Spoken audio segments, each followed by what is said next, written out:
Bonjour, nous sommes le mardi 19 avril 2022 avec une météo qui semble très bonne, puisqu'en fait il fait une température agréable, simplement on a moins de clarté, enfin moins de clarté, il faisait azuré hier, il y avait une très bonne température hier, avant-hier et avant-avant-hier.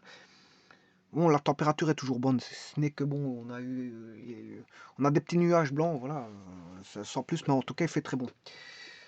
Voilà, donc on reconnaît une température printanière avec les arbres qui commencent à fleurir au fur et à mesure que c'est-à-dire les jours sont en train de passer. Alors je vous présente ici un petit énoncé assez simple.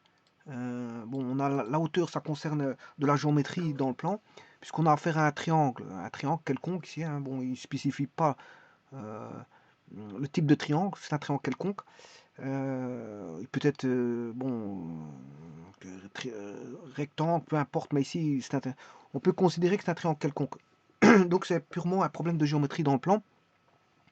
Ils vous disent que la hauteur d'un triangle vaut sa base retranchée de 2 unités de longueur. Déterminer la valeur de la base pour que l'air vaille 24 cm². Donc c'est un problème assez classique.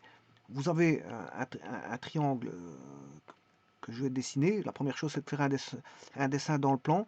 Donc je représente tout simplement un triangle quelconque. Hein. Bon, ils ne disent pas que c'est un triangle particulier. Je m'excuse. Ce triangle-là, je le nommais bien sûr par des lettres pour dénommer le triangle ABC.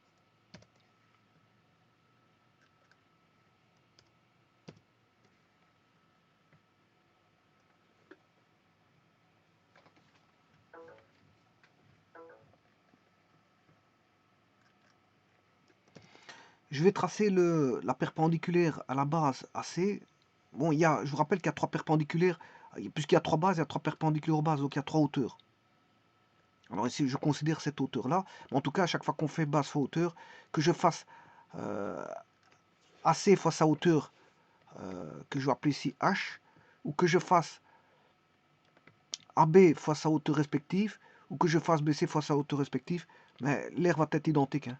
On a 3 manières de calculer l'air, et les 3 manières donnent tous les 3 l'air. Alors je rappelle que l'air d'un triangle, c'est tout simplement la base fois sa hauteur qui est perpendiculaire à la base et qui rejoint le côté, voilà, le sommet, le sommet opposé à la base. Donc ici, si vous prenez le côté AC, son sommet, ce sera B.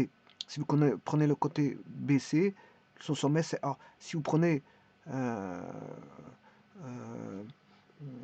bien sûr le sommet qui va réunir la perpendiculaire à la base, euh, la perpendiculaire à la base. Hein. C'est ça, la hauteur c'est ça.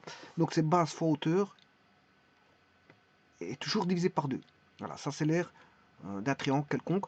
Alors les unités ici, ce sont des unités de longueur. Bah, ici ils ont mis des centimètres carrés. Donc ici je peux considérer que je peux travailler tout simplement en centimètres. Alors l'air c'est une unité d'air, hein, une unité de surface, une unité d'air, UA.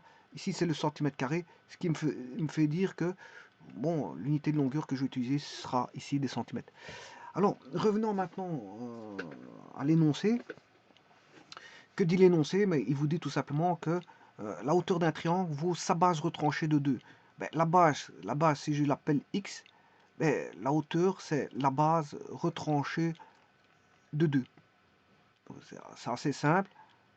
Voilà, donc ce qui veut dire que si je mets ça dans la formule de l'air, c'est la base fois la hauteur qui est x fois x moins 2, le tout divisé par 2. Voilà. Et sachant que l'air fait 24 cm². Donc on va travailler ici en...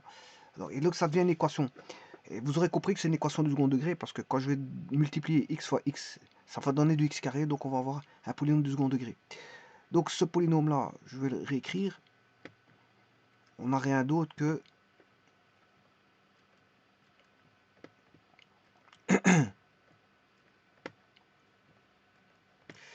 x fois x moins 2 égale 24, sous-entendu unité de surface qui est ici le centimètre carré, le tout bien sûr divisé par 2, et donc ce qui veut dire que x fois x moins 2 vaut 48. X, alors je vais multiplier directement x carré moins 2x égale 48. Ce qui fait dire qu'on a une équation du second degré à résoudre, puisque c'est 2x, x carré moins 2x, moins 48 égale 0. Bon, il faut juste résoudre ça. Alors ça, vous connaissez le principe, il faut chercher le delta. Alors x carré moins 2x moins 48, x carré moins 2x moins 48 égale 0, ce qui fait dire que A fait 1, B vaut 2, moins 2, et le C vaut moins 48. Donc on aura le delta qui vaut B carré, qui vaut 4, moins 4 fois A fois C.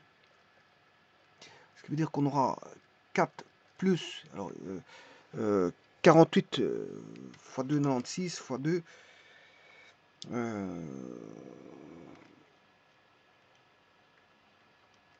192. Alors,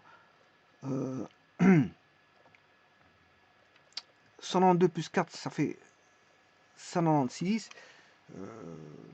Et si je vais rechercher la racine carrée de 196, ben, vous savez très bien que c'est 14. 4 fois 4, ça fait 16. Ça termine par un 6. Donc c'est 14. Alors, on aura moins b.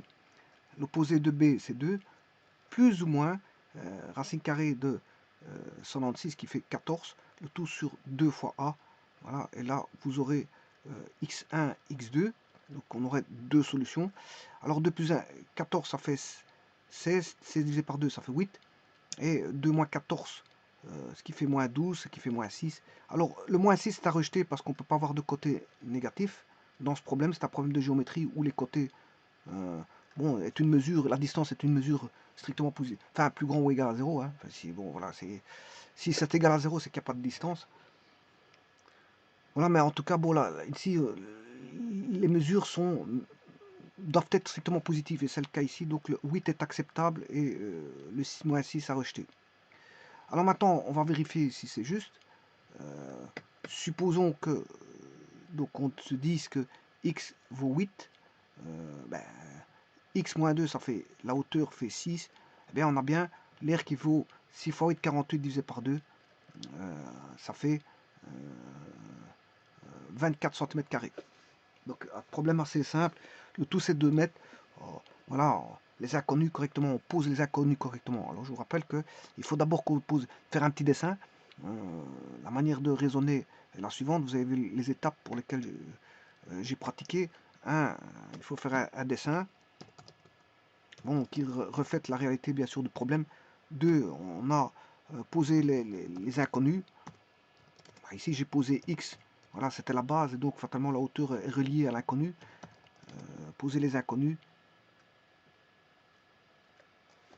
Une fois qu'on a posé les inconnus, mettre en équation. Ici, on était basé sur la formule voilà, de la surface d'un triangle. 4. Résoudre l'équation. 5. Normalement, vous devez dire que, bon, bien sûr, il faut vérifier, il faut faire la vérification.